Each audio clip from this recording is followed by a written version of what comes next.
దొరుకుతాడు. ఏదైనా కూడా క్లీన్ స్లేట్ ఉందనుకోండి, చక్కటి పలక క్లీన్ పలక ఉందనుకోండి, భగవంతుని గుర్తించడము తేలికవుతుంది. మన జీవిత లక్ష్యం కూడా ఎట్లా ఉండాలి అంటే ఆ క్లీన్ స్లేట్ ఎలా తయారు చేసుకోగలుగుతాం మనము క్లీన్ స్లేట్ ఎలా తయారు చేసుకోగలుగుతాం. అందుకే మనకు అంటారు కదా, చిత్తశుద్ధి లేని శివపూజ ఎలా అని అంటారు కదా. వీలైతే మనము వేమన సుమతి శతకాలు కూడా వీలైతే ఒకసారి పెట్టుకుందాం. ఒక 20 క్లాసులు, ఇదో 10 క్లాసులు, అదో 10 క్లాసులు పెట్టుకుంటే అందులో మొత్తం తత్వం వచ్చేస్తుంది. క్లియర్గా చెప్తారు. అందులోపల ఏంటంటే మనం ఏదో కష్టపడి నేర్చుకున్నవన్నీ కూడా చాలా సులభంగా వ్యక్తులు ఎలా ఉండాలి జీవితంలో అనేవి చాలా సులభంగా చెప్తారు. ఇప్పుడు మనం ఏమవుతుందంటే మనం మనుషులుగా చచ్చిపోయి, మనం మనుషులుగా ఏంటంటే మనం మానవత్వం చచ్చిపోతుంది.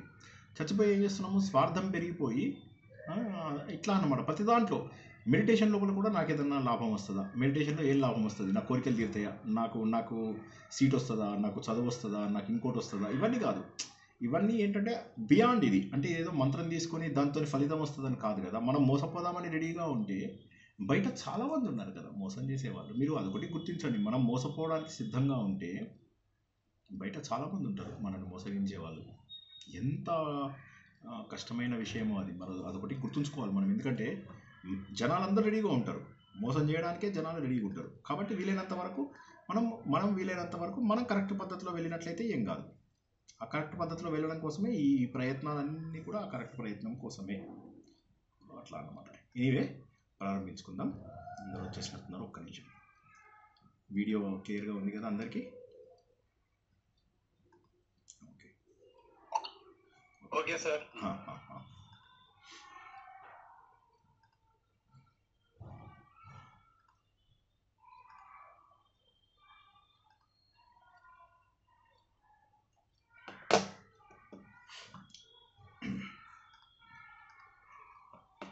అంతరాయ తిమిరోపశాంతయే శాంతపావనమచింత్య వైభవం తం నరం వపుషి కుంజరం ముఖే మన్మహే కిమపి తుందిలం మహః వసుదేవసుతం దేవం కంసచాణూరమర్దనం దేవకీ పరమానందం కృష్ణో వందే జగద్గురుం శ్రీకృష్ణో వందే జగద్గురుం. భగవద్బంధువులకు, ఆత్మస్వరూపులకు, సత్యాన్వేషులకు స్వాగతం, సుస్వాగతం. భగవంతుడి గురించి తెలుసుకుంటున్నాం. ఏ ప్రవచనం విన్నా మీరు ఒకే రకమైన మాటలు తెలుసుకుంటున్నారు. దానికి కారణం ఏంటంటే భగవంతుడు ఉన్నది అన్ని చోట్ల. భగవంతుడు గ్రంథాలలో కూడా ఆయనను అన్ని చోట్ల ఒకే రకంగా డిస్క్రైబ్ చేశారు. ఆయనను వేరువేరుగా చెప్పలేదు. భగవంతుడి యొక్క స్వరూపాన్ని అన్ని గ్రంథాలు ఒకే రకంగా చెప్పాయి, వేరువేరుగా కాదు. కొన్నిసార్లు కథల రూపంలో చెప్పచ్చు, కొన్నిసార్లు పద్యాల రూపంలో చెప్పచ్చు, కొన్నిసార్లు వర్ణనల రూపంలో చెప్పచ్చు, కొన్నిసార్లు రూపం ఇచ్చి చెప్పచ్చు, కొన్నిసార్లు రూపం లేకుండా చెప్పచ్చు, కొన్నిసార్లు మన ఎదురుగా ఉన్నాడు దేవుడు అని చెప్పచ్చు, కొన్నిసార్లు సర్వత్రా వ్యాపించి ఉన్నాడు దేవుడు అని చెప్పచ్చు. మేము ఏం తెలుసుకున్నామంటే దేశ కాలములు అనేటటువంటివి ఏవైతే ఉంటాయో ఈ దేశ కాలములని ముందు భగవంతుడు సృష్టించాడు. అంటే భగవంతుడు సృష్టికర్త. తర్వాత ఏం చేశాడు, ఆయన తనలోంచే ఈ ప్రపంచం అంతా కూడా సృష్టించాడు. ఆయన ఎక్కడి నుంచో సృష్టించలేదు, ఇది కేవలం తనలోంచే సృష్టించాడు. ఏ విధంగానైతే సాలెపురుగు ప్రతిదీ కూడా తనలోంచే సృష్టిస్తుందో భగవంతుడు కూడా అట్లాగే తనలోంచే సృష్టించాడు. ఇవన్నీ ఏదో ప్రత్యేకంగా ఆయన ఇదవలేదు. కాబట్టి ఏమవుతుంది, మీరు నేను కనిపించేటటువంటి ప్రతి వస్తువు కూడా భగవంతుడి యొక్క స్వరూపమే. అందుకోసం ఏంటి మరి మనం ఏం నేర్చుకోవాలి దీని నుంచి అంటే మనము ఎదగడం నేర్చుకోవాలి. ఎదగాలి. మనం ఎదగాలంటే ఏంటి, అందరి లోపల భగవంతుని చూడగలిగేటటువంటి స్థాయికి ఎదగలేము. ఎందుకోసం అంటే మనం చూస్తున్నటువంటి సమాజం లోపల జరుగుతున్నవన్నీ చూసి అందరినీ సమానంగా చూడలేము. అప్పుడు ఏం చేస్తాము, మెల్లమెల్లగా అలవాటు చేసుకుంటాం అందరిలో ఉన్నటువంటిది బ్రహ్మస్వరూపమే అని. భగవంతుడే ఈ ప్రపంచం అంతా కూడా సృష్టించినప్పుడు మరి అందరి జీవితాలు ఒకే రకంగా ఉండొచ్చు కదా, ఉండవు. దానికి కారణం కూడా మనం తెలుసుకున్నాం. ఏమైంది, ఈ సాత్విక, రాజసిక, తామసిక గుణాలు అనేటటువంటివి ఏవైతే ఉన్నాయో వీటి వల్ల మన లోపల తేడాలు వచ్చేసాయి. అదే కనుక అవి లేకుండా ఉంటే అందరూ ఒకే రకంగా ఉండేవాళ్ళు. ఇప్పుడు సూర్యుడు వెలుతురు మన దగ్గరికి వస్తుంది, వచ్చినప్పుడు ఏమవుతుంది, కొంతమంది దాన్ని మంచిగా వాడుకుంటారు, కొంతమంది చెడ్డగా వాడుకుంటారు. అదేవిధంగా నీళ్లున్నాయి, కొంతమంది చక్కగా తాగడానికి వాడుకుంటారు, కొంతమంది కాళ్ళు కడుగుతారు, కొంతమంది చెప్పులు కూడా కడుగుతారు, కొంతమంది బట్టలు కూడా ఉతుకుతారు. సో అంటే ఒకే విషయాన్ని ఏమైపోయిందంటే మనకు ఆప్షన్ ఇచ్చేసరికి ఏమైందంటే మనం ఆ ఆప్షన్ని ఎక్సర్సైజ్ చేయడం మొదలెట్టాం. ఎవరికి కావాల్సిన పద్ధతిలో కూడా భగవంతుని వాడుకోవడానికి మొదలెట్టాం. అందుకోసం మనం ఏం చేయాలి, అందరూ ఒకే రకమైనటువంటి జ్ఞానాన్ని కనుక తీసుకున్నట్లయితే అంటే ఇప్పుడు చాలామందికి దేవుడు అంటే ఏంటో తెలియకుండానే జీవితం అంతా గడిచిపోతుంది. ఒక్క చిన్న ఎగ్జాంపుల్ చెప్తాను, నాకు ఎవరైనా జవాబు చెప్పండి. నా లైఫ్ లోపల నేను కోరుకున్న కోరికలు తీరిపోతుంది, అన్ని ఫస్ట్ క్లాసులు సెకండ్ అన్ని టాప్ క్లాసులు వస్తున్నాయి, ఉద్యోగం వెళ్ళేది టాప్ ఉద్యోగాలు, లైఫ్ లోపల అన్ని టాప్, పిల్లలందరూ మంచిగా ఇదైపోయారు. ఇప్పుడు ఈ టైం లోపల నేను దేవుడిని ఎందుకు వెళ్ళాలంటారు? ఎవరైనా జవాబు చెప్పండి. ఇలాంటి వాళ్ళు దేవుడి దగ్గరికి వెళ్ళే అవకాశం ఎంత ఉంది? 0%. చాలా తక్కువ. ఎందుకు వెళ్తారు అసలు? అంటే అంటే అంటే అంటే అప్పుడు దీన్ని బట్టి ఏమర్థమవుతుంది మనకు? దేవుడిని కేవలము కోరికల కోసం మాత్రమే మనము వెళ్తున్నాం. అంటే ఎవరికైతే నిజంగా బాధ ఉందో, బాధ ఉన్న వాళ్ళు ఏం చేస్తారు? భగవంతుడి మార్గంలోకి వస్తే నాకు బాధ తగ్గుతుందేమో అని వస్తారు. తగ్గుతుంది, గ్యారంటీగా తగ్గుతుంది. కానీ ఆ తగ్గడం కూడా ఏంటంటే భగవంతుడు కరుణామయుడు, ఆయన అట్లా లేదు. అది మనకేంటంటే భగవంతుడు డెఫినెట్గా కరుణా స్వరూపుడే. ఎందుకంటే ఏ రకంగా కరుణా స్వరూపుడు? మన కోరికలు తీర్చినప్పుడే కరుణా స్వరూపుడు అంటున్నాం మనం. కానీ అలా కాదు. ఇవాళ మనం తెలుసుకోబోయేటట్టు వృషాకపిహి అంటే ఏంటి? ధర్మాన్ని ఆయన పరిరక్షించాడు. ధర్మాన్ని అంటే ధర్మం అనేటటువంటి భూమిని ఆయన నీళ్ళల్లోంచి తీసుకొచ్చాడు. ఎవరి కోసం ఇచ్చాడు? మన కోసం తీసుకొచ్చాడు కదా. ఆయన భూమిని మన కోసం తీసుకొచ్చాడు. ఆయన స్వయంభూ మనం వెళ్ళి అంటాడు, నాన్న నువ్వు నన్ను చేయమని చెప్పావు, సృష్టి చేయమని చెప్పావు, కానీ మనుషుల్ని నేను సృష్టించి లాభం ఏమిటి? ఎందుకంటే అక్కడ ఇది లేదు.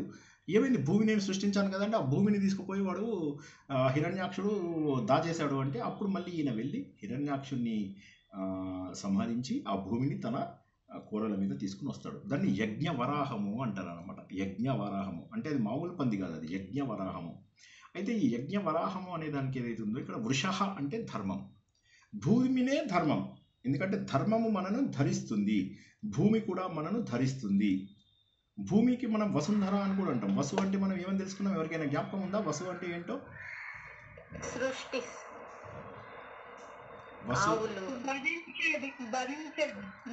భరించేది కాదు. వసు అంటే మనం ఒకటి తెలుసుకున్నాం. అష్టవసువులు ఏం చేస్తారు చెప్పండి? అష్టవసువులు ఏం చేస్తారని తెలుసుకున్నాం. ఎవరు చూడట్లా, ఇవన్నీ రివిజన్ చేసుకోవట్లేదు ఎవరు.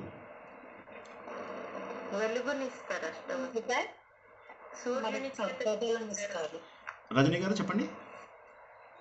సంపదలను ఇస్తారు. వస్తువులు మనకు సంపదలను ఇస్తారు. వస్తువులు మనకి ఏమి ఇస్తారంటే వాళ్ళు సంపదలను ఇస్తారు. ఆ సంపదలన్నింటినీ కూడా ధరించేది భూమి. సో కాబట్టి ధర్మం అనగానే మనకు ఫస్ట్ జ్ఞాపకం వచ్చేవి ఏంటంటే రెండు విషయాలు. అందరూ జాగ్రత్తగా వినండి ప్లీజ్. ధర్మం అనగానే ముందు మీరు ఏమనాలంటే మనను ధరించేది, ధరతి ఇది ధర్మ, ధరించేది ధర్మము. ధరించేది అంటే ఎవరిని ధరిస్తుంది? మనందరినీ ధరిస్తుంది. మనందరినీ ఓపికగా పట్టుకొని గట్టిగా పట్టుకొని ఉంటుంది, గుండ్రగా తిరుగుతుంది. ఒక సెకండ్కి ఇలా అనేసరికి 500 కిలోమీటర్లు వెళ్ళిపోతుంది. ఇక్కడి నుంచి వెళ్ళిపోతుంది, బెంగళూరు వెళ్ళిపోతుంది, హైదరాబాద్ నుంచి బెంగళూరుకి వెళ్ళిపోతుంది. అంత స్పీడ్గా వెళ్తున్నప్పటికీ కూడా మనకి ఎవరికి ఏమీ తెలియడం లేదు. ఇంకా మనం తగ్గుతున్నాము, ఇంకా మనం అపార్ట్మెంట్స్ కడుతున్నాము, ఇంకా అభివృద్ధి చెందుతున్నాము, ఇంకా ఎన్నో విషయాలు మనం చేసుకుంటున్నాము. అంటే దీన్ని బట్టి ఏమర్థమైంది మనకు? మన అందరినీ ధరించి మనకు ఎటువంటి ఇబ్బందులు కలగకుండా మనకు కావాల్సిన సకల సంపదలు. ఇప్పుడు కొన్ని దేశాల లోపల భూమిని తవ్వుతారు, అందులోపల నుంచి మీకు ఆయిల్ వస్తుంది. కొన్ని దేశాలకు వెళ్తారు మినరల్. మన దేశం లోపల చూడండి, మీరు ఈస్ట్ సైడ్ వెళ్తే బెంగాల్, బీహార్, ఒరిస్సా సైడ్ భయంకరమైనటువంటి మినరల్స్.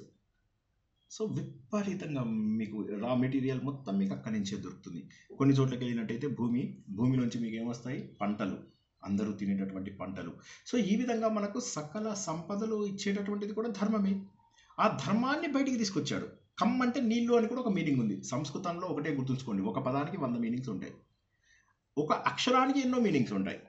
ఇవన్నీ మనకు తర్వాత యాస్కుడు తన నిరుక్తం లోపల రాశాడనమాట, ఒక్కొక్క దానికి అర్థం.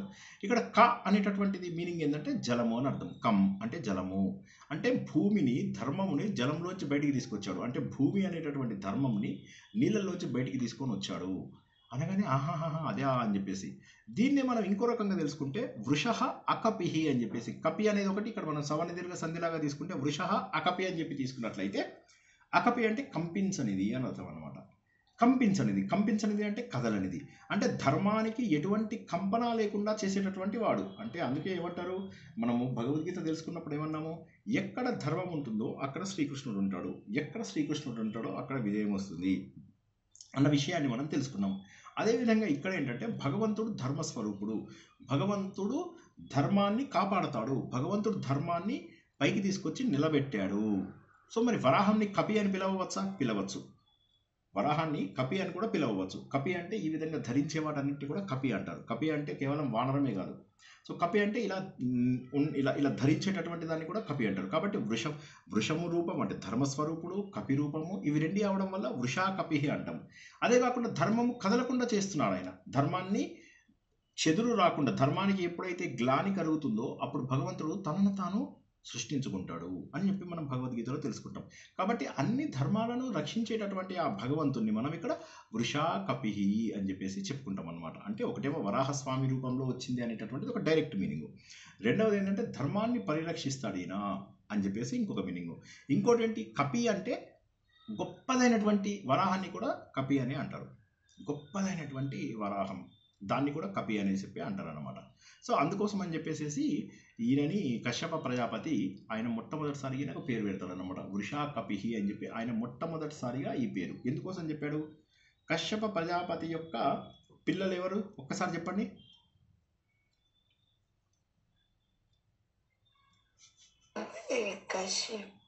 కశ్యపుడు పిల్లలు ఎవరు? ఒక నలుగురు పేర్లు చెప్పండి. సూర్యుడు, ఇంద్రుడు. సూర్యుడు, ఇంద్రుడు, కరెక్ట్. ఇంకా దేవతలందరూ. ఇంకా ఆదిత్యులు, 12 మంది ఆదిత్యులు సార్. కరెక్ట్. ఇంకా మరుత్తులు, వాళ్ళని మర్చిపోయారా? మరుత్తులు. తర్వాత విష్ణుమూర్తి వామనుడు రూపంలో వచ్చాడు కదా, అది మర్చిపోయారా? వామనుడు. తర్వాత గరుత్మంతుడు, సర్పాలు, వాసుకి, అనంతుడు, వీళ్ళందరూ ఉన్నారు కదా, వాళ్ళందరూ. తక్షకుడు, వాసుకి, అనంతుడు, వీళ్ళందరూ. తర్వాత ఇంకా ఆయనదే కదండి. కశ్యపుడే ఎక్కువ చేసింది ఆయన. కశ్యప ప్రజాపతే చెప్పాడు. ఇంకొక విషయం కూడా మీరు గుర్తించాల్సింది ఏంటంటే, పరశురాముడు తను సంపాదించినటువంటి భూమి అంతా కూడా మళ్ళీ కశ్యపుడికే ఇచ్చేసి వెళ్ళిపోతాడు. ఎప్పుడైతే పరశురాముడిని వాళ్ళ నాన్నగారు మరణం తర్వాత ఈ భూమి మొత్తాన్ని జయిస్తాడన్నమాట. జయించి ఆ భూమిని అంతా కూడా కశ్యప ప్రజాపతికి ఇచ్చేసి వెళ్ళిపోతారు. సో అటువంటి కశ్యప ప్రజాపతి చెప్పాడన్నమాట, కశ్యప ప్రజాపతి యొక్క సంతానమే రాక్షసులు కూడాను. ఆయన సంతానమే రాక్షసులు కూడాను. దితి, అదితి, ఇద్దరు భార్యలు. అయితే దీన్ని డైరెక్ట్ మీనింగ్ తీసుకోకూడదు. దితి అంటే ద్వైతము, అదితి అంటే అద్వైతము అనే మీనింగ్. ఇంకొకసారి ఎప్పుడైనా చెప్పుకుందాం అది. సో ఇక్కడ ఏమవుతుంది, దితి నుంచి వచ్చిన వాళ్ళందరూ దైత్యులు. సో ఆ దైత్యులందరూ కూడా ధను అని ఒక భార్య ఉంటుంది ఆయనకు, ఆమె నుంచి వచ్చిన వాళ్ళందరూ దానవులు. అంటే కొద్దిగా చెడు లక్షణాలు వీళ్ళు ఉన్న వాళ్ళందరూ దానవులు అనమాట. మనం దానవుడు అంటే కూడా రాక్షసుడు అనే మీనింగ్తోనే చెప్పుకుంటాం. ఇలాగా ఆయన పిల్లలే. సో ఆయన మొట్టమొదటిసారిగా ఈ పదంని వాడాడు అనమాట. ఈ పదం ఎక్కడి నుంచి వచ్చింది అంటే వృషా కపిహి అనేటటువంటి పదము కశ్యప ప్రజాపతి వాడాడు. ఇదే కాకుండా మళ్ళీ మనం మహాభారత శాంతి పర్వం లోపల కూడా దీని గురించి చెప్తారు. భగవంతుడు ఈ విధంగా ఆయన భూమిని బయటికి తీసుకొచ్చేసాడు అని చెప్పేసి చెప్తాడు. విష్ణు సహస్రనామం ఎక్కడి నుంచి వచ్చింది?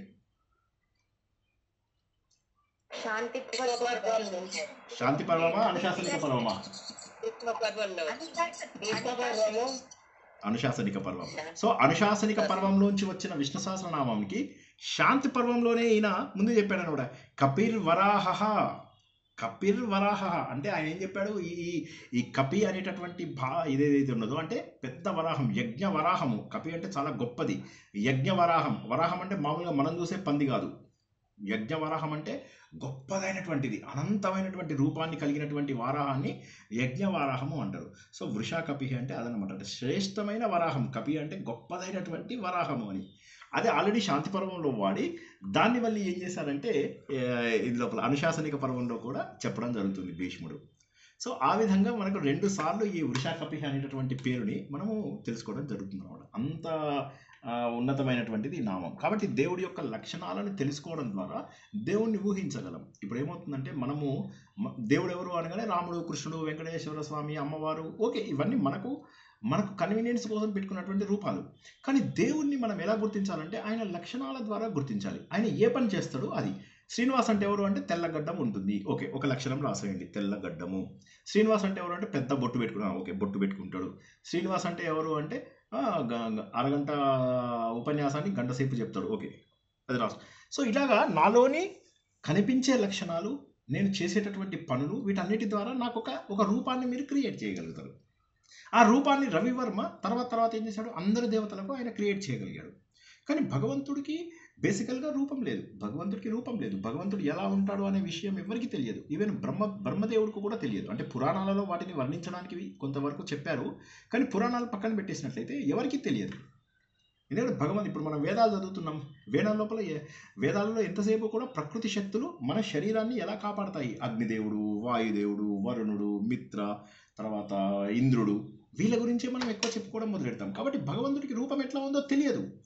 ఆఖరికి భాగవతం అంతా అయిపోయిన తర్వాత ఇంత మాట్లాడుకున్నాము, భాగవతంలో ఇన్ని రూపాల గురించి మాట్లాడుకున్నాము, మరి దేవుడు ఎట్లా ఉంటాడు? లాస్ట్ లోపల మళ్ళీ డౌట్ వస్తుంది. వాళ్ళందరూ వెళ్ళి అడుగుతారు దేవుడు ఎలా ఉంటాడు అని చెప్పేసి. అప్పుడు అంటాడు అనమాట, నారాయణ మహర్షి అంటాడు, మనకు తెలియదు దేవుడు ఎట్లా ఉంటాడో, పోయి సనక సనందన సనత్ సుజాత సనత్ కుమారులను అడుగుదామని చెప్పి ఆయన దగ్గరికి వెళ్తారు. ఆ నలుగురు అంటారు, మమ్మల్ని పుట్టించిన వారు మా బ్రహ్మ, చతుర్ముఖ బ్రహ్మ, ఆయన అంటాడు, ఇది నాకు కూడా తెలియదు, నాకంటే ముందే ఆయన పుట్టాడు, కాబట్టి ఎలా ఉంటాడో అనేది నేను కూడా చెప్పలేను. మరి ఏం చేద్దాము అంటే, ఆయన వేదాలని, ఆయనతో పాటుగా శృతులు పుట్టాయి. అంటే శృతులు అంటే వేదాలు. ఆ వేదాలలో నాకు ఆయన చేతికిచ్చేశాడు. తన దగ్గర ఉన్న వేదాలను నాకు ఇచ్చాడు, నన్ను కాపాడమని, నన్ను స్ప్రెడ్ చేయమని. నేను 4 దిక్కులలో దాన్ని పంపిస్తున్నాను. 4 ముఖాలు ఉంటాయంటే నిజంగా 4 ముఖాలు ఉండవు ఆయనకి. 4 ముఖాలలో ఈ 4 వేదాలు అని చెప్పి చెప్పడానికి కోసం ఉందన్నమాట.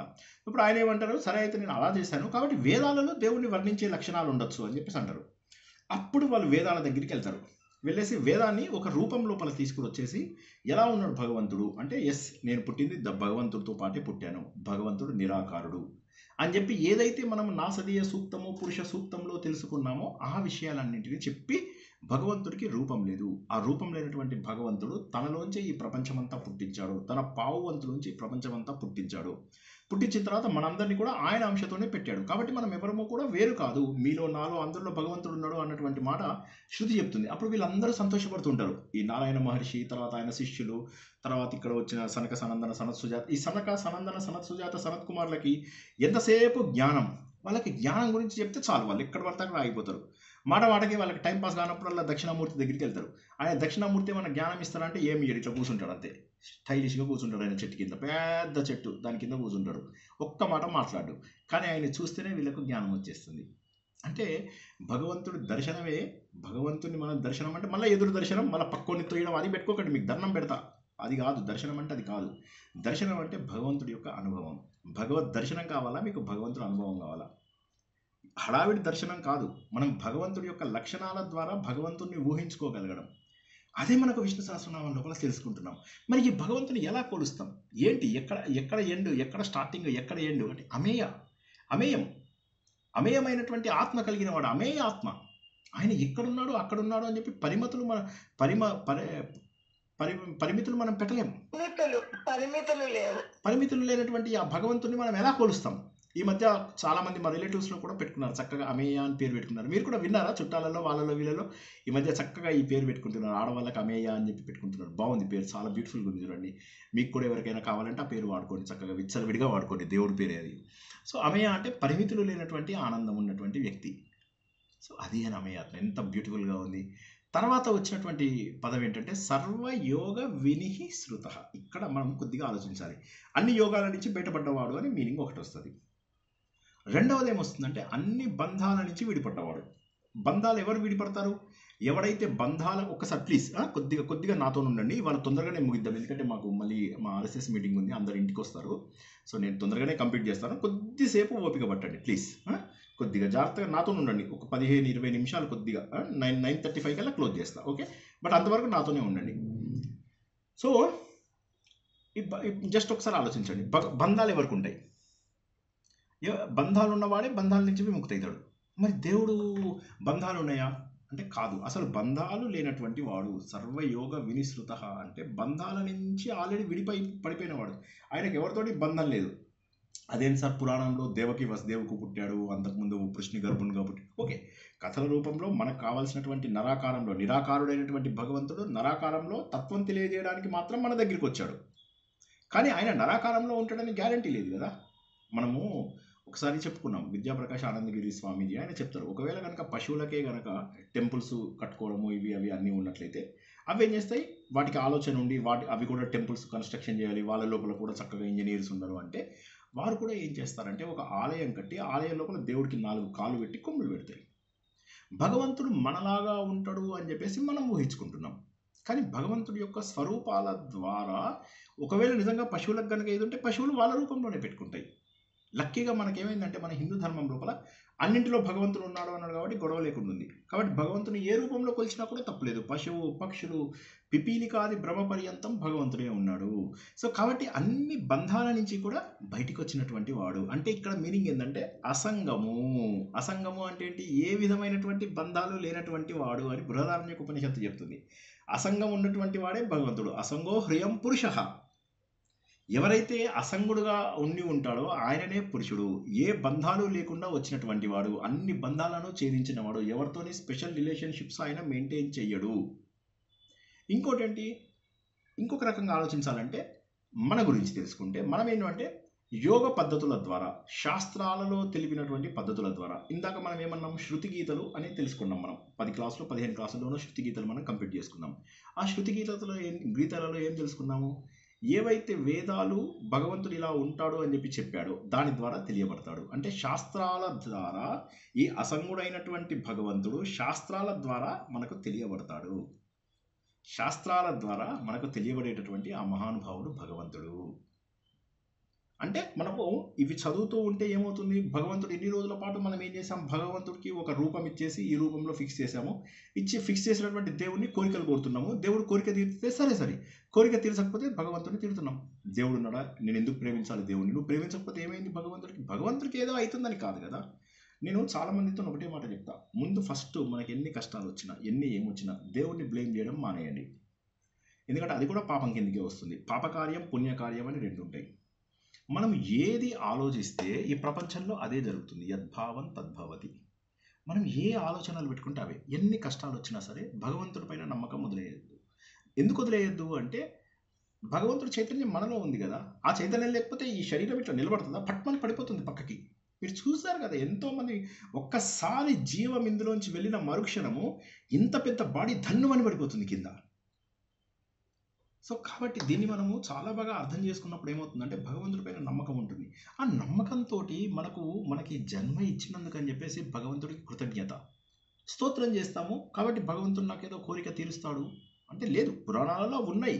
అవి ఎందుకు చెప్పారు? మనకు భగవంతుడి వైపు మనసు రావడానికి. చిన్నప్పుడు మనం మన పిల్లల్ని ఎలా అయితే స్కూల్కి వెళ్తే చాక్లెట్ ఇస్తాను, నీకు కావాల్సిన వంట చేసి పెడతాను, ఇంటికి వచ్చిన తర్వాత పిజ్జా డెలివరీ ఆర్డర్ చేస్తాను, ఇవన్నీ చెప్తాం కదా. చెప్పినప్పుడు వాళ్ళు ఏం చేస్తారు? స్కూల్కి వెళ్ళడానికి ఇష్టపడతారు. 10th క్లాస్కి వచ్చిన తర్వాత కూడా నువ్వు స్కూల్కి వెళ్ళు అని చెప్పి వాడిని పంపిస్తున్నామంటే ఏదో పెంపకంలో మనకు ప్రాబ్లం ఉన్నట్టు. అరే వెళ్ళరా, స్కూల్కి వెళ్ళరా, ఈ ఒక్కరోజు వెళ్ళరా అంటవా అనవు. కానీ మనం ఏం చేస్తున్నామంటే ఆ చాక్లెట్ల కోసం అని చెప్పేసి ఇంకా ఈ రోజు కూడా ప్రాకులాడుతున్నాం. ఒకవేళ కనుక దేవుడు ఆ చాక్లెట్ ఇవ్వకపోతే మనం ఏమనుకుంటున్నామంటే దేవుడు తప్పు, దేవుడిది ఇది అని అనుకుంటాం. ఇది కాదని రెడీగా ఉంటారు అక్కడ మఠాధిపతులు, పీఠాధిపతులు. మీరు వెళ్తారు, 10 మంది వెళ్తారు, 10 కోరికలు తీరుతారు. అందరికీ ఆయన విభూది ఇస్తాడు. ఓ పుష్పం చేతిలో పెడతాడు, ఓ పండు చేతిలో పెడతాడు. పెట్టగానే హమ్మయ్య అని చెప్పేసి ఆ కోరిక తీరుతుందని వస్తారు. 10 మంది లోపల 3కి తీరుతుంది, 7కి తీరదు. ఈ 3 వెళ్ళి 300 మందికి చెప్తారు, మేము అనుకున్నాం కోరిక తీరింది తెలుసా అని. నాలంటోడు ఎవడో ఉంటాడు తిక్కలోడు, వెళ్ళేసి మరి నాకు కోరిక తీరలేదు కంటే నీకు భక్తే లేదు, అయిపోయింది. అందుకోసమని నేనేం చేశానంటే ఒక కొత్త సిస్టమ్ కనిపెట్టా. ఆ సిస్టమ్ పేరు ఏంటంటే భక్తిని బట్టి ఆలయ ప్రవేశం. ఇది మీ అందరికీ జోక్గా అనిపిస్తుందేమో కానీ ఒక్కసారి ఆలోచించండి. ఎక్కువ భక్తున్న ఈ మూడు లైన్లు పెట్టాలి ప్రతి టెంపుల్లో. ఎక్కువ భక్తున్న వాళ్ళకి, టూ మచ్ భక్తున్న వాళ్ళకి ఒక లైన్, మధ్య రకం భక్తున్న వాళ్ళకి ఒక లైన్, అసలు భక్తి కొద్దిగా తక్కువ ఉండడం లేదా నాలాగా బాగా అసలు ఆల్మోస్ట్ 0 to -1 ఉన్న వాళ్ళ కోసం ఒక లైన్ పెట్టాలి. ఈ 3 లైన్లు పెడితే ఇలా నిజంగా చెప్పండి, ఈ ఐడియా నచ్చని వాళ్ళు ఎవరు ఉన్నారు చెప్పండి. అసలు ఇందు లోపల ఎవరికైనా నచ్చని వాళ్ళు ఉన్నారా ఈ ఐడియాకి? చెప్పండి. వెళ్ళిపోతామండి.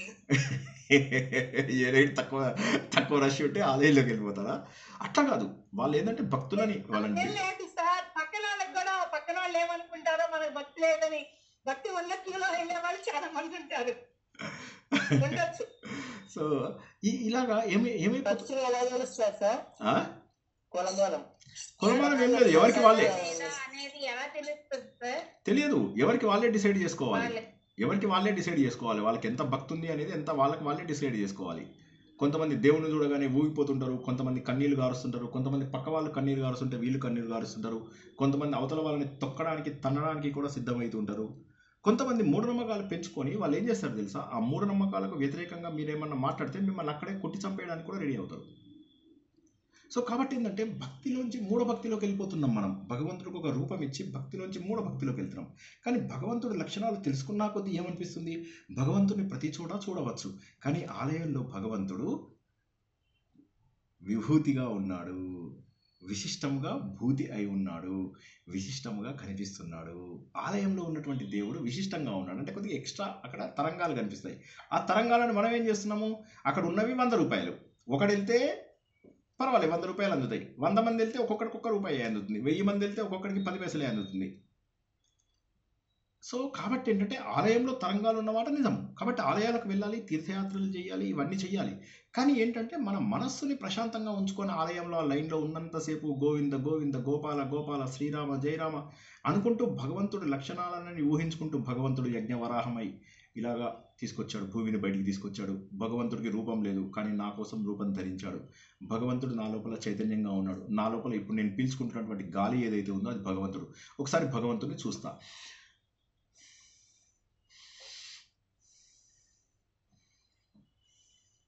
ఈ గాలి పీల్చుకునే శక్తి నాకు ఎవరిచ్చారు, ఈ గాలి వదిలే శక్తి నాకు ఎవరిచ్చారు? నేను ఆలోచిస్తేనే గాలి పీల్చుకుంటున్నానా? లేదు కదా.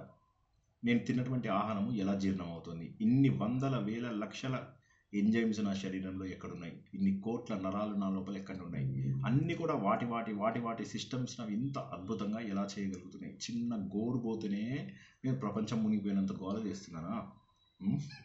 అలాంటిది శరీరంలో ఎంత గొప్ప శరీరం ఇచ్చాడు భగవంతుడు అని ఆలోచించుకుంటూ అది ఆయన లక్షణాలను ఊహించుకుంటూ ఈసారి వెళ్ళినప్పుడు మీరు ఏం చేస్తారంటే ఆలయంలోకి విష్ణు సహస్రనామంలో మనం చెప్పినటువంటి రహస్యాలన్నీ అలా మననం చేసుకుంటూ లోపలికి వెళ్ళండి. అటువంటి భగవంతుడు ఎవరు? వసుహు అంటే మనకు సంపదలను ఇచ్చేవాడు. అంతేకాదు అన్ని భూతాలు ఆయన లోపలే నివసిస్తూ ఉన్నాయి. సకల భూతాలకు ఆయననే ఆశ్రయము.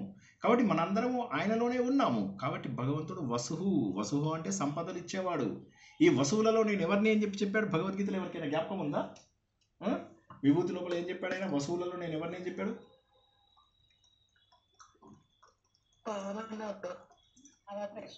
పావకుడు. కరెక్ట్. పావకం అంటే ఎవరు? అగ్నిదేవత.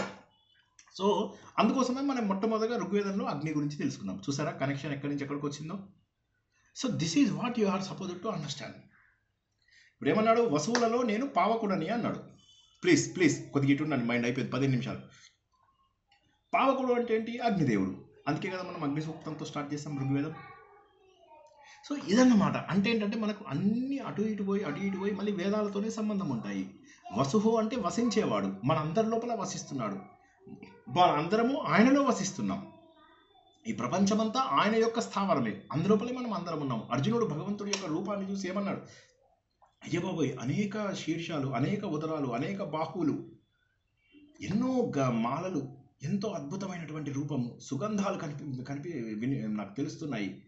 ఆనందం అనిపిస్తుంది భగవంతుని ఎక్కడ చూసినా కూడా. ముందు చూస్తే తూర్పు వైపు చూస్తే భగవంతుడు, పడమర వైపు చూస్తే భగవంతుడు, ఎటు చూస్తే అటు భగవంతుడు. చివరికి కొద్దిసేపు అయిన తర్వాత నాకు దిక్కులు కూడా తెలియడం లేదు. ఎందుకంటే సూర్యుడు అయితే తూర్పు వైపు ఉదయిస్తాడు, కానీ అన్ని వైపులా సూర్యుడు, అన్ని వైపులా ప్రకాశవంతంగా, అన్ని వైపులా వెలుతురుతో ఉన్నటువంటి ఈ భగవంతుడిని నేను ఎలాగా నా మామూలు కళ్ళతో ఎలాగో చూడలేను. భగవంతుడు నాకు ప్రత్యేకమైనటువంటి అక్షులను ఇచ్చాడు.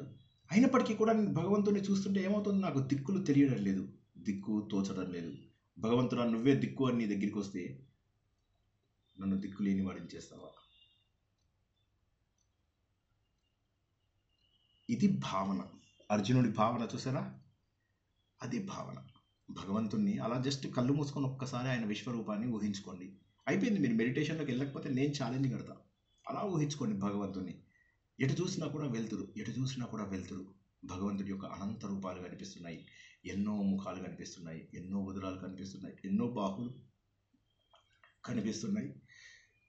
ఎక్కడ చూసినా కూడా భగవంతుడే. కొద్దిగా తలకాయ తిప్పండి, అటువైపు భగవంతుడే. ఇటు తిప్పండి, ఇటు భగవంతుడే. తూర్పేది, పడమరేది, ఆయనలోనే సూర్యుడు కనిపిస్తున్నాడు. ఒకవైపు చూస్తే చంద్రుడు కనిపిస్తున్నాడు. నక్షత్రాలన్నీ కనిపిస్తున్నాయి, ఆయనలోనే కనిపిస్తున్నాయి. ఆయన శరీరంలోనే భాగంలాగా కనిపిస్తున్నాయి. అందరూ దేవతలు ఆయనకు దండం పెడుతున్నారు. రాక్షసులు అందరూ ఆయన చూసి పారిపోతున్నారు. ఒకసారి ఇలా ఊహించుకోండి ఆయన విశ్వరూపాన్ని. అదే మెడిటేషన్. సో భగవంతుడి యొక్క లక్షణాలను మనము ఊహించుకుని ఆ భగవంతుడి యొక్క లక్షణాలను మనం ముద్రించుకుంటే మన లోపల పరిణతి పెరుగుతుంది. దేవుడు మనుషులకు మాత్రమే ఇచ్చినటువంటి ఈ బుద్ధిని మనము వికసింప చేసుకోవాలి. కాబట్టి ఏంటి ఇప్పుడు ఆయన ఏమన్నా అందరిలో నివసిస్తాను అన్నాడు, నేను అగ్నిదేవుణ్ణి అన్నాడు. అంటే అగ్నిదేవుడు రూపంలో నేను విశిష్టంగా కనిపిస్తాను అన్నాడు. అంటే ఎందుకని అన్నాడు ఆ మాట? ఎందుకంటే అగ్ని అంతకు కారణమే, ఈ సృష్టి మొత్తానికి అగ్ని కారణం. కాబట్టి అగ్ని నువ్వు నన్ను తండ్రిలాగా కాపాడు అని చెప్పి మనం ఋగ్వేదంలో నేర్చుకున్నాం. సత్యాన్వేషణ చేశాం, అగ్నిని పరబ్రహ్మగా ఊహించుకుని సత్యాన్వేషణ చేశాం. సో అష్టవసువులలో పావకుడు అని చెప్పి ఎవరైతే పిలుస్తారో ఆ అగ్ని స్వరూపుడును నేనే. అంతేకాదు నాకు చాలా గొప్పదైనటువంటి మనస్సు ఉంది. వసు మనహ అంటే ఏంది? మనహ అంటే మనస్సు, వసు అంటే గొప్ప సంపదలు. వసువు అంటే సంపద అని తెలుసుకున్నాం మనం, వసుంధర రూపంలో తెలుసుకున్నాం, ఇందాక వచ్చినటువంటి వసువు అంటే తెలుసుకున్నాం. ఇలాగ ఈ గొప్పదైనటువంటి మనస్సు కలిగినటువంటి వాడు భగవంతుడు. అంటే ఉన్నతమైనటువంటి మనసు కలిగినటువంటి వాడు. అంటే మన ఆలోచనలన్నింటికంటే కూడా ఎక్కువ ఆలోచనలు ఉండాలి. ఉదాహరణకి మన ఆలోచనలతో మనం ఒక స్వప్న ప్రపంచాన్ని తయారు చేస్తాం. అందరూ కొద్దిగా జాగ్రత్తగా వినండి. స్వప్నం లోపల ఎవరి ప్రపంచాన్ని వాళ్ళే తయారు చేస్తారు కాదా చెప్పండి? స్వప్నంలో కొన్నిసార్లు మీరు అప్పటి వరకు భూమిలో పుట్టని వాళ్ళని కూడా ఊహించుకుంటారు. అవును కదా? ఒకసారి ఆలోచించండి. మనము ఎన్ని రకాల ప్రపంచాలను సృష్టిస్తాం. బ్రహ్మానంద కనుక రెడీ సినిమా లోపల నేను కొత్త ప్రపంచాన్ని సృష్టిస్తాను అన్నట్టుగా మనం ప్రతిరోజు కొత్త ప్రపంచాన్ని మనలోంచి సృష్టిస్తుంటాం కదా. అలా సృష్టిస్తున్నప్పుడు మనకి ఏమనిపిస్తుంది? అన్ని చోట్ల మనం సృష్టికర్తలము అన్న విషయం తెలుస్తుంది. కానీ మన మనస్సు ఎంతైతే ఆలోచించగలదో అంత ప్రపంచాన్ని మాత్రమే మనం సృష్టిస్తున్నాం. కానీ భగవంతుడు ఈ ప్రపంచం మొత్తాన్ని తన ఆలోచన ద్వారా, తన ఊహ ద్వారా మాత్రమే సృష్టించగల సమర్థుడు. మళ్ళొక్కసారి చెప్తా, జాగ్రత్తగా వినండి. స్వప్న ప్రపంచంలో మనము కొంత సృష్టిని పెడతాం. అందులో కొంతమంది మనుషులు, కొంతమంది ఆడవాళ్ళు, కొంతమంది మగవాళ్ళు, కొంతమంది పిల్లలు, అప్పటి వరకు మనం చూడని క్యారెక్టర్స్, అప్పటి మనకు సంబంధం లేని మనుషులని అందరినీ కూడా అందులోపల మనం పెట్టుకుంటాం. కానీ భగవంతుడి సృష్టి ఎలా ఉంటుంది? ఒక ఆలోచన ద్వారా, ఒక క్రమ పద్ధతి ద్వారా, ఎవరెవరి కర్మలకు ఎప్పుడెప్పుడు జన్మ ఇవ్వాలి, ఏ జన్మలు ఇవ్వాలి, ఎవరి కర్మలని ముందు అడ్వాన్స్ చేయాలి, ఎవరికి ముందు ప్రమోషన్ ఇవ్వాలి, ఎవరికి డిమోషన్ ఇవ్వాలి, ఎవరిని అద్భుతమైనటువంటి భారతదేశంలో పుట్టియాలి, ఎవరిని ఎక్కడో పాలస్తీనాలో పుట్టించాలి, ఎవరిని ఎక్కడెక్కడ పుట్టించాలి, అన్ని భగవంతుడే డిసైడ్ చేస్తాడు. కొంతమందికి బాగా సుఖమే ఉంది, చలో వీళ్ళని ఇంగ్లాండ్లో పుట్టిద్దాం. వీడు సుఖం ఉంది కానీ వీడికి మనిషి జన్మ వచ్చే ఛాన్స్ లేదు, చలో ఎలిజబెత్ రాణింట్లో కుక్కలాగా పుట్టిద్దాం. ఇలాగ భగవంతుడు కర్మకాండలను బట్టి, పరిస్థితులను బట్టి ఎవరి కర్మను వారు అనుభవించేలాగా ఒక అద్భుతమైనటువంటి సృష్టిని తయారు చేస్తాడు.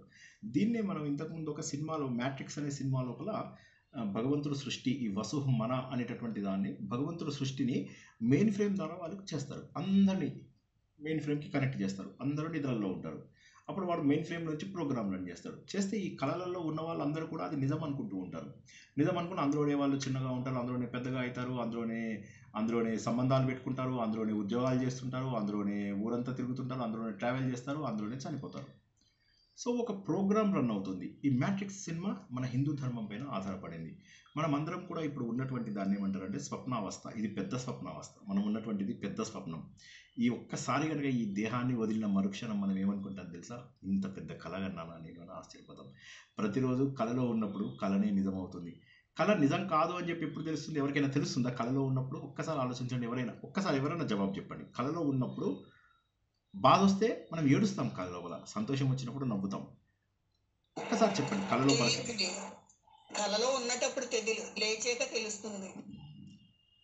కళలో ఉన్నంతసేపు కూడా అదే సత్యం. కళలో ఉన్నంతసేపు కూడా సత్యం అంటే అదే. అదేవిధంగా మనం ఇప్పుడు ఏదైతే జీవితంలో గడుపుతున్నామో ఇదే మనం సత్యంగా ఉన్నాము. ఒక్కసారి జీవితం అయిపోయిన తర్వాత తెలుస్తుంది అంతా కూడా పెద్ద స్వప్నము, అతి పెద్ద స్వప్నము అని చెప్పేసి తెలుస్తుంది. దీన్ని మనం ఇంగ్లీష్ లోపల ఇంకొక సినిమా ఇన్సెప్షన్ అని ఒక సినిమా లోపల కళ 4 కళల లోపల జీవితం. మన ధర్మం మీద అందరూ సినిమాలు తీసి ఇదైపోతున్నారు. మనమే అర్థం చేసుకోవడం, మన ధర్మం గురించి అర్థం చేసుకోవడం. అత్యద్భుతమైన సినిమాలు ఇప్పుడు నేను 2 చెప్పినవి కూడా టాప్ క్లాస్ సినిమాలు, తప్పకుండా చూడండి. అలాగా ఏమవుతుందంటే ఇక్కడ మనం గుర్తించాల్సింది భగవంతుడు పెద్ద మనసు ఉన్నటువంటి వాడు, ఉత్తమమైనటువంటి మనసు ఉన్నటువంటి, ప్రశస్తమైనటువంటి మనసు ఉన్నటువంటి వాడు. భగవంతుడికి రాగం, ద్వేషం, క్లేశం, వికారాలు ఇటువంటివి ఏవి లేనటువంటి వాడు. ఉన్నతమైనటువంటి మనసు ఉన్నవాడు, వికారాలకు గురి కానటువంటి మనసు ఉన్నటువంటి సత్య అంటే సత్యస్వరూపుడు. సత్యము అంటే ఏంటి? ఎప్పటికీ మారనటువంటి దాన్ని సత్యము అంటారు. సత్య వసు మన సత్య. సో సత్య అంటే ఏంటి? సత్యమైనటువంటి వాడు. భగవంతుడు ఎప్పుడు కూడా శాశ్వతంగా ఉండేటువంటి వాడు. బ్రహ్మమే సత్యము. ఇది మనం ఎన్నోసార్లు తెలుసుకోవాలి. సత్యం అనంతం బ్రహ్మ అనేది తెలుసుకున్నాక సత్యం జ్ఞానం అనంతం బ్రహ్మ. ఓకే, సత్యం జ్ఞానం అనంతం బ్రహ్మ అని చెప్పేసి తెలుసుకున్నాం మనం. అవునా, తైత్రీయ ఉపనిషత్తు లోపల మాట అన్నమాట అది. సో సత్యము జ్ఞానము అనంతము అయినటువంటి రూపమే పరబ్రహ్మ స్వరూపము. ఇప్పుడు మనం ఏమంటాం, సార్ వెంకటేశ్వర స్వామి లాగా ఉంటాడా, రాములాగా ఉంటాడా, నేను వెంకటేశ్వర స్వామికి పెళ్లి చేయించాలా, రాముడికి పెళ్లి చేయించాలా అంటే నేను ఏం జవాబు చెప్పాలి? ఆంజనేయ స్వామికి కూడా పెళ్లిళ్ళు చేసే కథలు మనం చూస్తూ ఉంటాం. సువర్చల అంటే ఎవరు? భగవంతుడి యొక్క వర్చస్సు, సూర్యుని యొక్క వర్చస్సుని సువర్చల అంటారు. తీసుకుపోయి ఆంజనేయ స్వామిని కూర్చోబెట్టి ఆయన పక్కన ఒక అమ్మాయిని కూర్చోబెట్టేసి ఆయనకు పెళ్లి చేసేస్తున్నారు. సో ఎవరిని నేను తప్పు పట్టట్లేదు, దాని ద్వారా భక్తిభావం పెరిగి ఎవరి సువర్చల అనే ఆలోచన రావాలి మనకు. కానీ మనకు రావడం లేదు. పెళ్లి చేసాము, మనకు ఫలితం వస్తుంది, మన ఇంట్లో ఏదో మంచి జరుగుతుంది. మనం దేవుడు పెళ్లి చేసాము, మనకేదో పెళ్లి చేస్తాడు దేవుడు, కట్టెతోని పెళ్లి చేస్తాడు ఒకరోజు. సో కాబట్టి సత్యం గుర్తించాలి. అక్కడ సత్యాన్ని ప్రతి దాని వెనక ఒక అర్థం ఉంది అనేటటువంటి సువర్చస్సు, గొప్ప వర్చస్సుతో ఉన్నటువంటి అది. అందుకోసం అన్నది ఆంజనేయ స్వామికి భారీగా తీసుకొచ్చేస్తే ఎట్లాగా? సో ఈ విధంగా సత్యమైనటువంటి రూపము. అంతేకాకుండా ఏంటి, ఆయనకి రూపము లేనటువంటి వాడు కూడా. సత్యం అంటే రూపం ఉన్నటువంటి వాడు, రూపం లేనటువంటి వాడు, రూప. అందుకే మనము శివలింగాన్ని ఎందుకు పూజిస్తాము ఎక్కువగా? రూపము. రూపం లేదు, కాళ్ళు చేతులు ఇవేమి కనిపించవు. But at the same time కంప్లీట్గా రూపం లేకపోయినా కూడా it is very difficult to concentrate, focus. అందుకని ఏదో ఒక లింగ రూపం ఇచ్చేయడం ద్వారా ఏమవుతుంది, అరూప రూపంలో భగవంతుడిని గుర్తిస్తాం. కాబట్టి భగవంతుడు అవ్యక్త రూపంలో ఉన్నటువంటి భగవంతుడు వ్యక్తమైంది. ఇదే కదా మనకు సృష్టిలో ఏం తెలుసుకున్నాం? ఫస్ట్ చిన్న చుక్క లోపల ఉన్నాడు బిందువు. ఆ బిందువు నుంచి ఆయన ఏమైనా ఇచ్ఛాశక్తి, జ్ఞానశక్తి, క్రియాశక్తి అని ఒక చిన్న ట్రయాంగిల్ గీసుకున్నాం. ఆ ట్రయాంగిల్ మనకు ఫస్ట్ ట్రయాంగిల్ వచ్చేసింది, ఇక్కడ అయిపోయింది. అలాగా మనము సృష్టిని ఏర్పరచుకున్నాము. అదే మనము శ్రీచక్రంలో తెలుసుకున్నాం, అదే లలిత సహస్రనామంలో తెలుసుకున్నాం, అదే విష్ణు సహస్రనామంలో తెలుసుకున్నాం, అదే భాగవతంలో తెలుసుకున్నాం, అదే మహాభారతంలో కూడా తెలుసుకుంటాం. గుర్తుంచుకోండి, భగవంతుడు సత్యమైనటువంటి రూపం ఉన్నటువంటి వాడు, వ్యక్తము తనే అయినటువంటి వాడు, అవ్యక్తము తనే ఉన్నాడు. భగవంతుడు వ్యక్తమైతే సృష్టి, భగవంతుడు అవ్యక్తమైతే అవ్యక్త రూపంలో ఉంటాడు. మనమంతా సృష్టి కనుక అవ్యక్తమైతే భగవంతుడు కనుక వ్యక్తమైతే సృష్టి. ఈ పాయింట్ అర్థమైందా లేదా? ఒక్కసారి ఎవరైనా చెప్పండి. భగవంతుడు వ్యక్తం అంటే కనిపించడం, భగవంతుడు కనిపించాడు అంటే సృష్టి రూపంలో కనిపించాడు. భగవంతుడు భగవంతుడు నిరాకార రూపంలోకి వెళ్ళిపోయాడు. నిరాకార రూపం అంతే. సృష్టిలో ఉన్నంతసేపు ఈ సృష్టి మొత్తం భగవంతుడే. ఇంకా మీకు కనిపించే ప్రతి వస్తువు భగవంతుడే. సో భగవంతుడు, మళ్ళొకసారి వినండి, భగవంతుడు వ్యక్తమైతే అనగా భగవంతుడు మేనిఫెస్ట్ అయితే అనగా భగవంతుడు కనిపిస్తే సృష్టి. కాబట్టి మీకు కనిపించే ప్రతి వస్తువు భగవంతుడే. మళ్ళా చెప్తున్నా, భగవంతుడు వ్యక్తమైతే సృష్టి, అదే సత్యము, సత్యస్వరూపుడు, మార్పు లేనటువంటి శాశ్వతమైనటువంటి వ్యక్తి భగవంతుడు.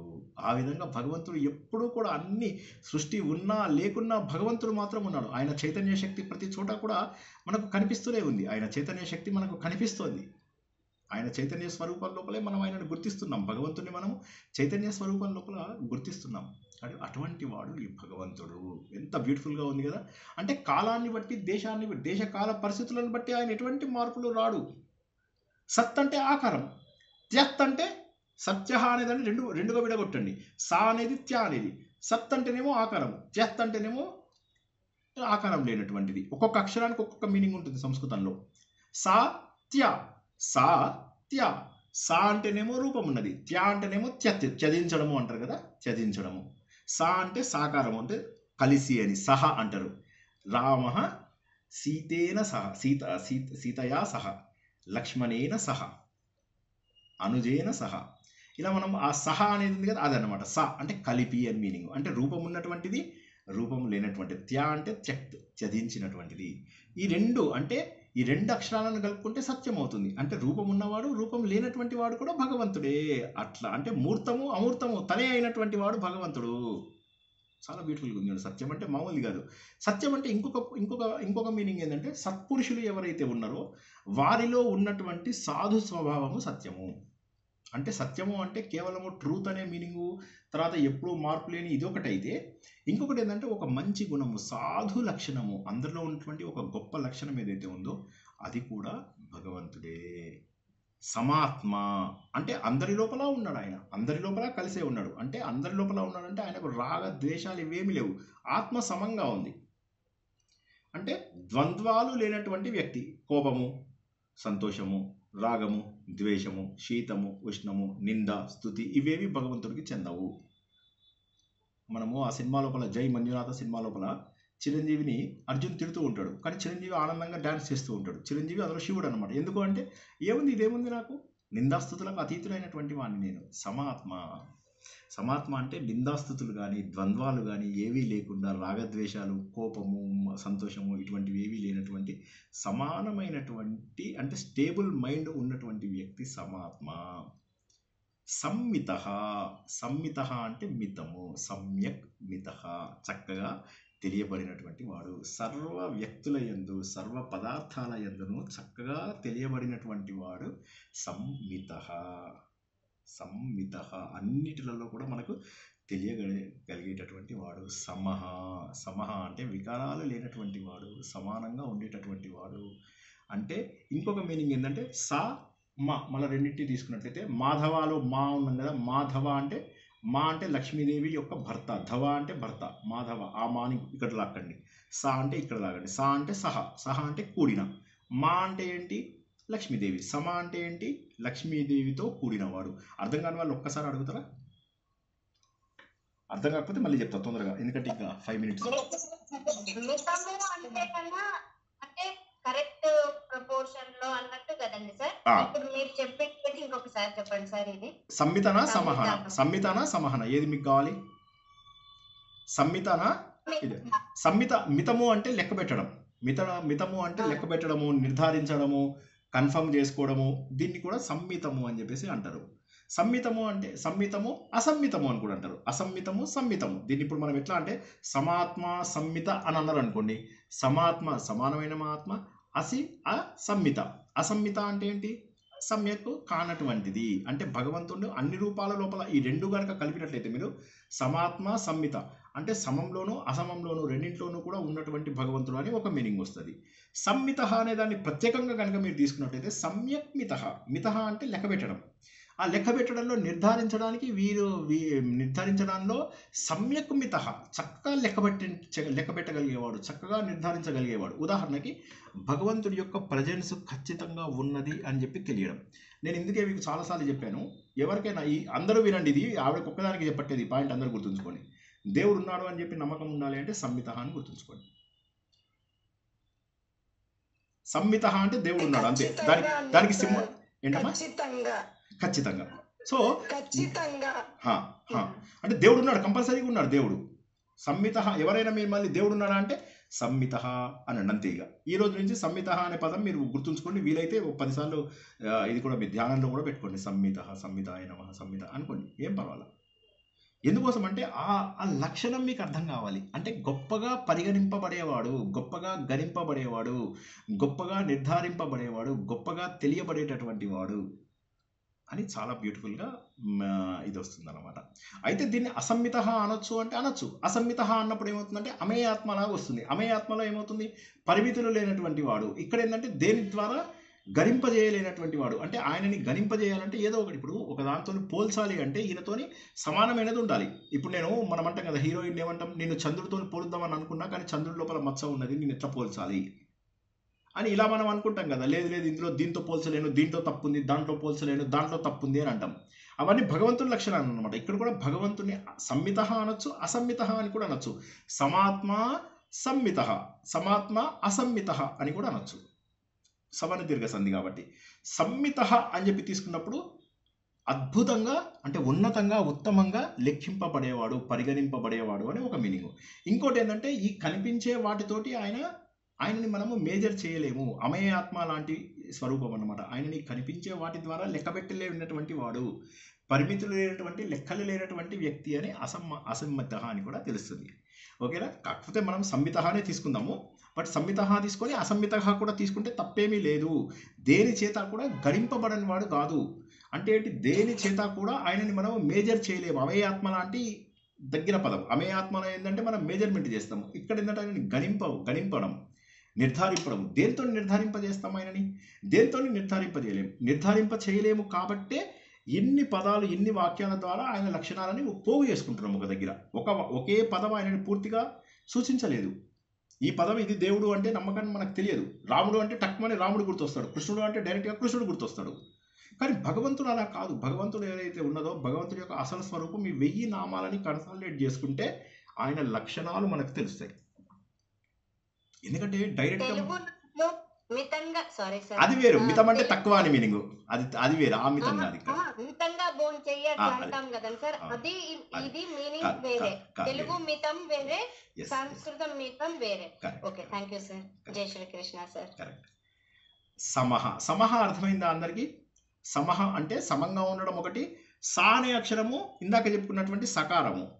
మా అంటే ఏమో మాధవాలో ఉన్న మహాలక్ష్మి యొక్క అవతారము. సమ అంటే సహ అంటే ఆయన ఉండడము. మా అంటే లక్ష్మీదేవి, లక్ష్మీదేవితో ఉండేవాడు అంటే సంపదలతో ఉండేటటువంటి వాడు అని కూడా ఒక అర్థం ఉంది. ఎవరికైనా డౌట్ ఉంటే క్విక్గా అడగండి, లేకపోతే లాస్ట్ మా అనే చోట మాకు ఎట్లా అర్థం తీసుకోవాలా సార్? లక్ష్మీదేవి అంటాం కదా సార్, ఉమా అంటాం కదండి సార్. అంటే అది మనకి తెలుసు. పార్వతీదేవి రూపం, అది పార్వతీదేవిది. మనం ఉమాకి మనం ప్రత్యేకమైనటువంటి అర్థం లలితా సహస్రనామంలో తెలుసుకున్నాం. ఓకే, సో ఇక్కడ మనకి అన్నారు కదా, వ్యతిరేక పదాలలాగా కనబడుతున్నాయి. ఒకటి అంటే ఒక దాంట్లో ఏమో ఇప్పుడు ఏమంటామంటే నువ్వు మహానుభావుడు అనడం ఒకటి, నువ్వేంటంటే నిన్ను ఎవరితోని పోల్చాలి అని చెప్పేసి అన్నాం అనుకోండి, అది కూడా గొప్పదే, అది కూడా పొగడ్డమే అవుతుంది, అది తిట్టడం కాదు. నువ్వు గొప్పవాడివి అన్నా, నిన్ను ఎవరితోని పోల్చలేనంత వ్యక్తివి అన్న, రెండు కూడా ఒకటే. నువ్వు ఎవరితోని పోల్చినా గొప్పవాడివి అనేది ఒక అర్థం. నిన్ను పోల్చడానికి ఇంకెవరు లేరు అంటే యు ఆర్ యూనిక్ పర్సన్ అని చెప్పేసి ఇంకొక మీనింగ్ వస్తుంది. ఇక్కడ సంహిత అసంహిత రెండు కూడా ఒకే పదాన్ని, ఒకే గొప్పతనాన్ని సూచిస్తున్నాయి. అంటే భగవంతుడితోని సమానమైనటువంటి నిర్ధారింపగలిగేటటువంటిది ఇంకోటి లేదు. అంటే భగవంతుడు యూనిక్, అదే అసంహిత. సంహితలో ఏంటి, భగవంతుడు ఒక్కడే నిర్ధారింపబడేవాడు అనేటటువంటిది. అంటే హీఈస్ యూనిక్ అని అక్కడ కూడా మీనింగ్ ఉంది. యూనిక్ అంటే ఏంటి, ఇంకొక కంపెనీ. ఇప్పుడు మనం అంటాం అద్వితీయం అంటాం. అద్వితీయం అంటే రెండవది లేదు అని చెప్పేసి మీనింగ్, అంతే కదా.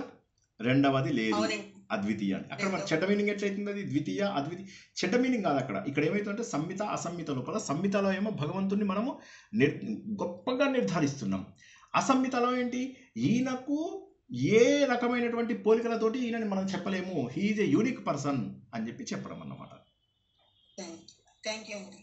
లాస్ట్ది చెప్పుకొని ఆపేద్దాము. అమోఘ, మోఘ కర్ములు అని చెప్పేసి మనం తెలుసుకున్నాం. ఇది భగవద్గీతలో కూడా. మోఘము అంటే వ్యర్థము, అనవసరమైనటువంటిది, గొప్పగా లేదు. అమోఘము అంటే చాలా గొప్పగా ఉన్నది అని చెప్పి మీనింగ్ అనమాట.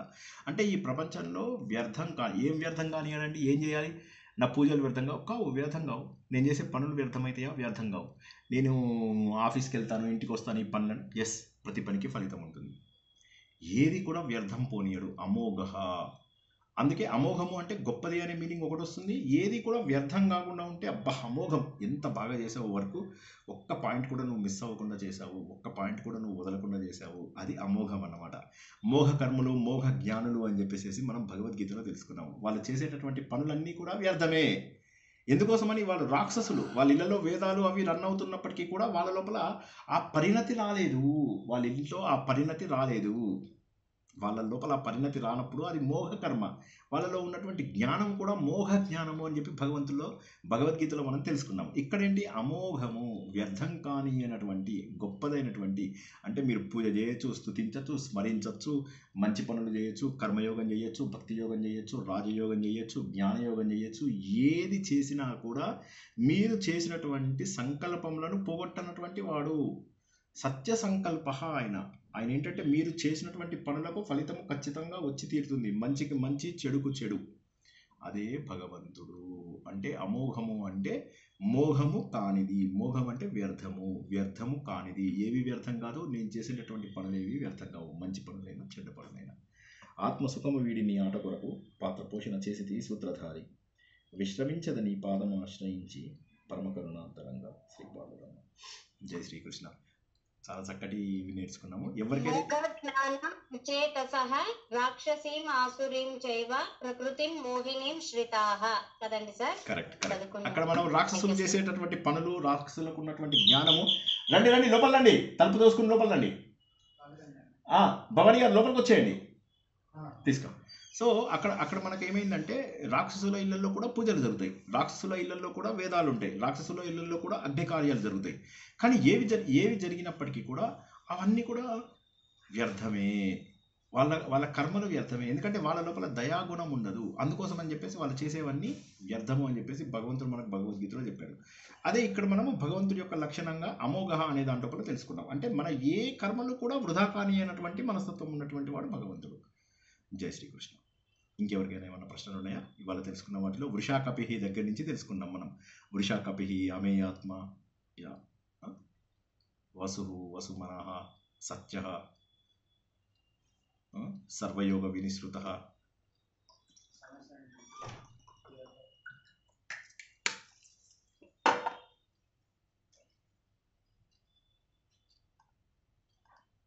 ఇంకెవరికైనా ఏ ప్రశ్నలు ఉన్నా అడగండి. లేకపోతే రేపు మళ్ళీ సంపూర్ణ మహాభారతము, రేపు ద్రౌపది పరిణయము, దానికి వీళ్ళు ఆల్రెడీ పాంచాల నగరం చేరుకుని అక్కడ ఒక కుమ్మరి వారి ఇంట్లోపల ఉన్నారు అన్న విషయం దాకా మనం తెలుసుకున్నాము. అక్కడి నుంచి ద్రౌపది పరిణయం ఎట్లా అయింది, ఎవరెవరు వచ్చారు, వాళ్ళు చేసినటువంటి ప్రయత్నాలు ఏంటి, ఏం జరిగింది, అర్జునుడు ఎలా చేశాడు, తర్వాత వచ్చినటువంటిది ఏంటి, ఆ కథల్లో మనం ఏం నేర్చుకుంటాం. సో రేపు కూడా చాలా వండర్ఫుల్ థింగ్స్ మనం నేర్చుకోబోతున్నాము. ఇంకెవరికైనా లాస్ట్ మినిట్ ఏమైనా ప్రశ్నలు ఉంటే అడుగుదాం. సో మనం తెలుసుకున్నదో ఏదంటే భగవంతుడు మన అందరి లోపల ఉంటాడు, గొప్ప మనసు ఉన్నటువంటి వాడు భగవంతుడు. ఆయన ఈ భూమిని మన కోసం తీసుకొచ్చినటువంటి వాడు. ఆయన పరిధులను మనం నిర్ణయించలేము. అన్ని బంధాల నుంచి విడిపడినటువంటి వాడు భగవంతుడు. ఆయన వికారములు లేనటువంటి వాడు భగవంతుడు అని చెప్పేసి అన్ని జీవులలో ఒకే ఆత్మలాగా ఉండేవాడు, ద్వంద్వాలు లేనటువంటి వాడు అన్నటువంటి విషయాన్ని తెలుసుకున్నాము. గొప్పగా పరిగణించబడతాడు అని తెలుసుకున్నాము. ఇంకా వేరే వాటితో దేనితోనే కూడా ఆయనని మేజర్ చేయలేనంతగా ఆయనని మనము గణింప చేయడం అనేటటువంటిది అసంభవము అన్నటువంటి విషయాన్ని తెలుసుకున్నాము. సముడు అనే దాంట్లోపల స మ అనేటటువంటి అక్షరాలను రెండుగా విడదీసి ఆయన లక్ష్మీదేవితో ఉంటాడు అని ఒక మీనింగ్ తీసుకున్నాము. సమహ అంటే సమమై ఉంటాడు అని చెప్పేసి ఒక మీనింగ్, అంటే సర్వకాలాలలో ఏ విధమైనటువంటి వికారాలు లేకుండా ఉంటాడు అన్నటువంటి అర్థాన్ని కూడా మనం తెలుసుకున్నాం. అమోఘ అంటే ఏది కూడా వ్యర్థం కాకుండా చూస్తాడు అని చెప్పేసి తెలుసుకున్నాం. ఏది వ్యర్థం కాదు అంటే మనం చేసినటువంటి కర్మలు లాంటివి ఏవి కూడా వ్యర్థం కావు. ప్రతి చేసిన మంచికి మంచి, చెడుకు చెడు, అదే భగవంతుడి యొక్క అసలు తత్వం అని చెప్పి తెలుసుకున్నాం. ఓకే, ఇంకెవరికి ఏమైనా ప్రశ్నలు ఉంటే సరే, లేకపోతే రేపు కలుద్దాం.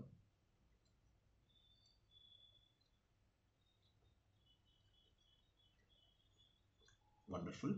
నిన్నటి వీడియోని మళ్ళీ వీలైనన్ని సార్లు ఒకసారి చూడండి, నిన్నటిది. ఎందుకంటే మళ్ళీ మనం చూడడానికి ఉండదు కదా. ఇవన్నీ కూడా ఒకరోజు మిస్ అయినా ఒకరోజు మనము తెలుసుకునే అవకాశం ఉంది. కానీ నిన్న తెలుసుకున్నటువంటి జ్ఞానం ఏదైతే ఉందో, నిన్న 13వ అధ్యాయంలో 8, 9, 10, 11 శ్లోకాలలో మొత్తం జ్ఞానాన్ని భగవంతుడు అద్భుతంగా తెలియజేయడము, దాన్ని మనము సుమారుగా 60-70 ఉదాహరణలతో తెలుసుకోవడం జరిగింది. ఎన్నిసార్లు వీలైతే అన్నిసార్లు చూడండి. అసలు అంటే ఎట్లా అంటే అప్పుడు చూస్తే మనకు అర్థమవుతుంది మనం చేస్తున్నది ఎంతవరకు, మనము జ్ఞాన మార్గంలో ఎక్కడ దాకా వచ్చాము, మనం చేస్తున్నటువంటి పనులు కరెక్టా కాదా, ఇవి మనను భగవంతుడి దగ్గరికి చేర్చే పనులా, లేకపోతే మనం చేస్తున్నటువంటి కర్మల ద్వారా మనం ఎక్కడ వెనక్కి వెళ్ళిపోతున్నామా అనేటటువంటి విషయాలు మనకు తెలుస్తాయి. అవన్నీ కూడా ఒకసారి మళ్ళీ చూడాలి. అందరికీ కూడా ఆ పరిణతి రావాలని ఆశిస్తూ ఈరోజు ప్రవచనాన్ని ఇక్కడికి ముగిస్తున్నాను. మళ్ళీ రేపు రాత్రి 9 గంటలకు పునర్దర్శనం. అందరికీ కూడా శుభరాత్రి. జై శ్రీరామ్. హరే కృష్ణ సార్. జై Shrikrishna. Hare Krishna sir. Hare Krishna. Hare Krishna sir. Hare Krishna. Hare Krishna. Hare Krishna sir.